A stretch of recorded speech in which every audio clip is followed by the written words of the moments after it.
Hey all, so recently we've been getting a lot of inquiries about building new homes, and a lot of the questions we get are how do we choose the right lot to build on? So I wanted to take a little bit of time to discuss some of the things to consider when you're looking for a lot to build your new custom home on. So I think that there's three major things to consider when you're looking for a lot.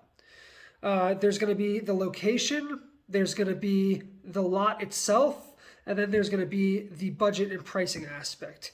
So, just to go through a few of those things worth thinking about throughout the process, when we talk about location, right? One of the things you have to consider is one, the municipality. Every single municipality, by the way, I don't know if you knew this, there's over 271 active municipalities in the state of Colorado. And every single one has different requirements about what it takes to build and develop on land in their municipality. So it's kind of important to talk to somebody who knows what they're talking about when it comes to those types of things. Number two is going to be logistics. Is your lot going to be in a place where it's easy to get suppliers and vendors to?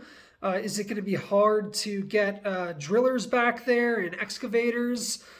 Is it easy to take down a small fence and get in there with heavy equipment? That's going to be something worth thinking about when you're looking for a new lot to build your custom home on. Number three is going to be an HOA. I don't know if you knew this, but over 50% of municipalities or communities rather have some sort of an active HOA. And HOAs put a lot of restrictions on what you can build, how you build it, when you build even. And that's one thing worth considering and looking into and doing your homework on when you're looking for a lot to build on. Number four is going to be zoning. When you're looking into zoning, let's say you want to build a 3-story house with a rooftop deck. Well, it could be that in this specific lot in Denver, you're only allowed to build up to 30 feet, and what you're trying to build could be 40 feet. All of a sudden, that disqualifies a lot from that specific type of build. So that's one thing that you got to consider and talk to an expert about when thinking about if this is the right piece of land to build that quote unquote dream home on. Another thing to think about is going to be extra fees. So a lot of people don't know this, but there's actually something called impact fees and utility fees, or as they call them, tap fees. When it comes to extra fees like that, there's some municipalities where it could cost an extra $50,000 to $100,000. It could be $20,000, but that's something that could all of a sudden make it that you thought that you were in the budget and you knew what was going on, and all of a sudden you can no longer afford it. So something you do have to think about. So I think that's everything that has to do with the lot, or the location rather. Let's move on to the lot. When we look at lots, one thing to consider is going to be encumbrances. Encumbrances can be things such as easements for utilities. It could be mineral rights, water rights. Are there encroachments? All these types of factors. These things could definitely, have something to do with what you can and can't do on your lot. It's important to talk to somebody who knows what they're talking about when it comes to those types of factors. Another thing is going to be grade. So let's say you want a walkout basement. You're going to want a lot that slopes from front to back. That's going to be important. If you wanted to build on a extreme slope, for example, in the mountains, it's possible, but you got to think about, number one, are there types of hard rocks that are going to need to be drilled in there? Number two, is there going to be a certain type of engineered specialty foundation that needs to put in order to support a house on that lot? So just a few things to consider with the grade. Number three is going to be the soils. Soils is going to be similar to that. It could be that this soils on a specific lot requires that you build a specialty foundation.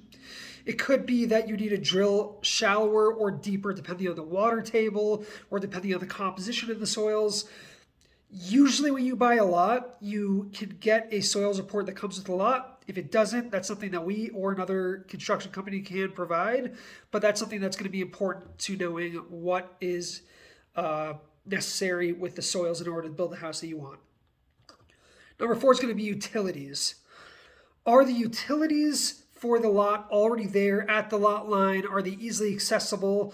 Or do you need to engineer and put them in yourself? This could definitely be make or break on your budget.